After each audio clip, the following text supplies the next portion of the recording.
આપણે આજે આખા કાલેરા બનાવવાના છે ભરીને. ઈજા આટણ અમે ગ્રેવી પકાવી. આ ગ્રેવીમાં ટમેટું છે, ડુંગળી છે, મરચું છે, લહણ, આદુ, કોથમીર ને આ બધી ગ્રેવી પકાવી અટાણે. ને આ અમારા કાલેરા છે, આ દેખાય તમને.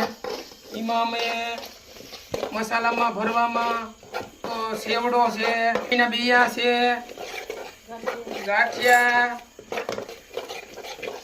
ઘણી જાતનો એમાં અમે મસાલો બધી દુકાનનો ફરસાણમાં નાખ્યું. વિડીયો તમને પછી છેલ્લે સુધી અમે બતાવીએ અમારા કાલેરા કેવા બને કેવા નહીં.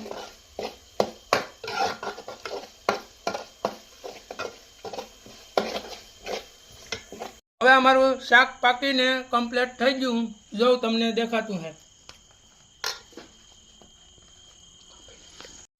હવે અમે સાગર અને બે ભાઈએ જમવાની શરૂઆત કરી.